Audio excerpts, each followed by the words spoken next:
सिंह, मैं आपसे शुरू कर रहा हूं सर। आपसे पहले भी डिबेट हुई थी और उस वक्त भी कहा जा रहा था कि ये तो होना ही था, मतलब भुट्टो होते होते बच गए शायद इमरान, प्लान पूरा था, मर्डर का पूरा प्लान था। और आपसे पहले भी बात हुई थी, सेना आईएसआई को ऐसी चुनौती कभी किसी ने नहीं दी। RSN Singh sir. हाँ, आपने बिल्कुल सही कहा।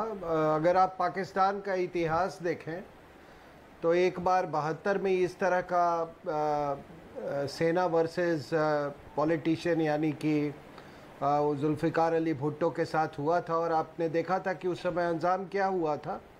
उनको अपनी जान गंवानी पड़ी थी कुछ सालों के बाद, लेकिन शुरुआत वहीं से हो गई थी। तो उसके बाद ये पहला मौका है जबकि हम देख रहे हैं कि ये दो पार्टी के बीच में ये सड़कों पे कॉन्टेस्ट नहीं हो रहा है, एक तरह से अप्रत्यक्ष रूप से मिलिट्री इंटेलिजेंस इस्टेब्लिशमेंट और इमरान खान के बीच में हो रहा है।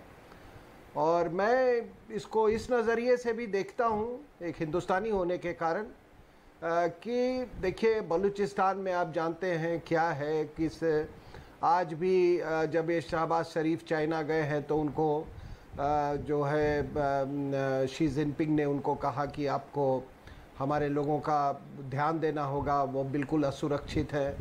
तो आपको मालूम है बलूचिस्तान में किस तरह का बवाल है, सिंधी इनके साथ है नहीं। खैबर पख्तूनख्वा में मैं आपको उस दिन भी मैंने कहा था कि इनकी अच्छी सपोर्ट बेस है इमरान खान की, और तालिबान में भी इनको बड़ी अच्छी पैठ है। ये 4 में से 2 प्रोविंस को रूल कर रहे हैं, खैबर पख्तूनख्वा और पंजाब को। तो अगर पूरी तरह से इसको अगर आप एक पूरी रूप से विश्लेषण करें तो पाकिस्तान एक मतलब बिल्कुल बर्बादी के कगार पे है। अब वो बर्बादी कब होगी, लेकिन हाँ ये भी मैं हमेशा पहले लोग कहते थे कि यहाँ की तोरिका उस पर शासन करती है, यानी कि प्रेसिडेंट, प्राइम मिनिस्टर और फौज जो है। अब तो न मुझे प्रेसिडेंट दिखता है, न प्राइम मिनिस्टर दिखता है, और अभी फौज की भी एक जो पिलर बची हुई थी, अब वो पिलर पे भी हथौड़े पड़ रहे हैं। तो एक हिंदुस्तानी होने के कारण हम तो चाहेंगे कि वो भी ध्वस्त हो जाए, क्योंकि मैं कैसे भूल सकता हूँ एक हिंदुस्तानी होके कि हमारे ज़मीन का बंटवारा हुआ था, और वो भी आपको कुछ कारणों के लिए। तो एक हिंदुस्तानी होने के नातक आपने बिल्कुल सही कहा, ये तो होना ही था। अब भाई आपको देखिए, एक हमारे सब कॉन्टिनेंट के मुसलमानों के 2 कंपोनेंट हैं। एक कंपोनेंट वो है जो कि मुसलमान बनने के पहले था, और एक कंपोनेंट है मुसलमान बनने के बाद। अब मुसलमान बनने के पहले वाले कंपोनेंट में चौहान भी है, बाजवा भी है, गिल भी है, मतलब तमाम ये लोग हैं। तो वो कंपोनेंट तो इनका पीछा छोड़ता नहीं है। अब उसके लिए मैं और आप कैसे जिम्मेदार हो सकते हैं, आप बताइए। अब आप कहेंगे कि आप हमारे मतलब ये खुशी मना रहे हैं, खुशी नहीं मना रहे हैं हम। इसलिए हमको इत्मीनान इस बात का है क्योंकि हम सब जानते थे कि ये तो होना ही था। जनरल प्रसाद कमेंट आपका सर। जनरल प्रसाद, जब चुनौती दी गई थी सेना आईएसआई को, कोई अगर पाकिस्तान में खड़ा होकर कह रहा है कि डीजी आईएसआई कान खोलकर सुन लो, तुम्हारी पोल खोल दूंगा, ये उसी का नतीजा है, आईएसआई का बदला इमरान पर हमला। जनरल प्रसाद, देखिए, सबसे ज़रूरी बात जो समझने की ये है, जो बहुत सालों से सब लोग कह रहे हैं कि पाकिस्तान में politicians don't rule the country. Pakistan की हुकूमत चलती है आर्मी के ज़रिए, यानी army, ISI is supreme in Pakistan.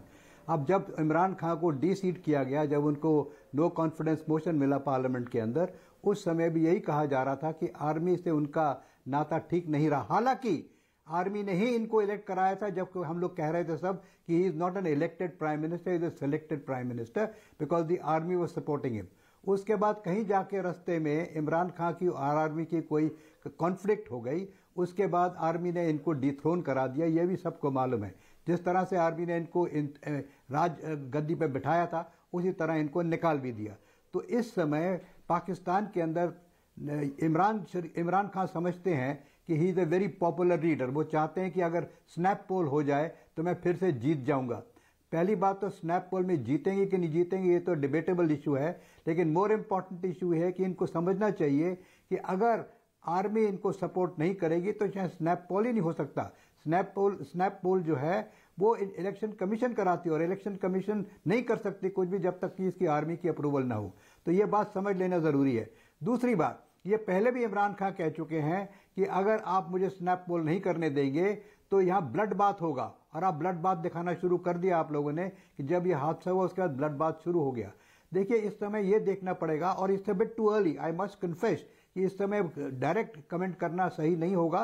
देखना होगा कि क्या आगे चल के इसकी असलियत क्या है। लेकिन दिखता ये है कि क्या ये आर्मी ने कराया है, क्या ये ISI की एक्टिविटी है। अगर आर्मी की एक्टिविटी है, जो शख्स पकड़ा गया है उसकी ज़्यादा इंटेरोगेशन न होगी और ना वो कुछ बोल पाएगा, ना ये कबूल करेगा कि मैंने ISI के बदौलत कराया, पहली बात।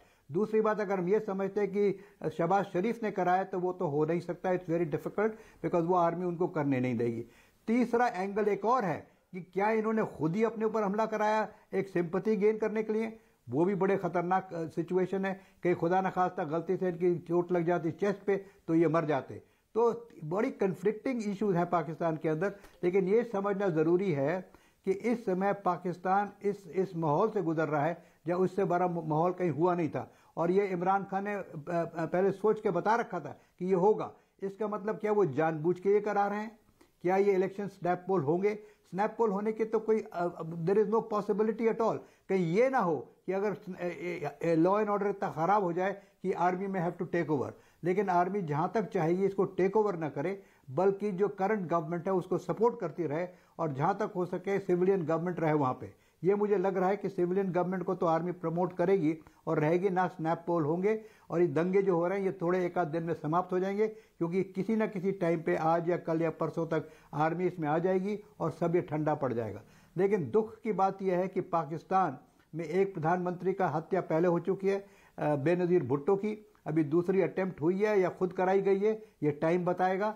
लेकिन हालात पाकिस्तान के अंदर ना इकोनॉमी सही है, ना पॉलिटिकल डिस्पेंसेशन सही है, ना लोगों के ऊपर कुछ हो रहा है। यानी ऑल राउंड अगर किसी तरफ से भी आप देखें, चाइना ने भी इनको फटकार लगा दी कि आप चाइनीज रेजिडेंट्स को वहाँ नहीं देख पा रहे हैं, जो कि अभी वहाँ इकोनॉमिक कॉरिडोर में चाइनीज काम करते हैं।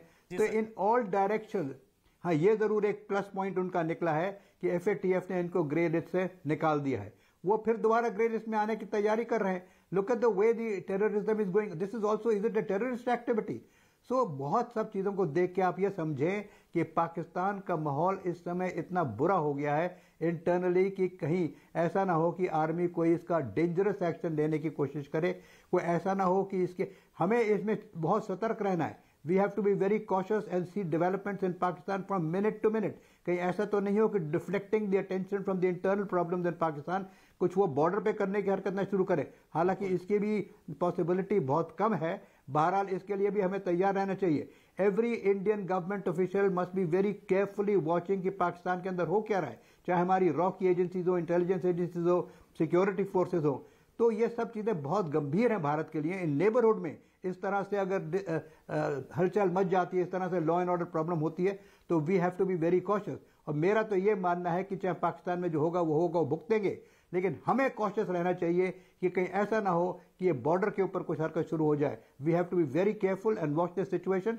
एंड इस पर कोई इस तरह आज ये कोई डेफिनेटली नहीं कह सकता कि किसने और क्यों किया, लेकिन हालात बड़े सफल दिख रहे हैं, जिस तरह मैंने कहा और जिस तरह सिंह साहब ने भी कहा, RSN सिंह साहब ने भी कहा, सही कह रहे हैं वो भी। तो it is a very serious issue for India. हमारे जो स्पोक्स पर्सन है गवर्नमेंट के, उन्होंने भी ये कहा है अभी कुछ ही घंटे पहले कि we are watching the situation very closely, we are monitoring, security agencies are monitoring, intelligence agencies are monitoring, minute to minute information is available with government of India, so we have to carefully see and watch. General Siwach, ये तो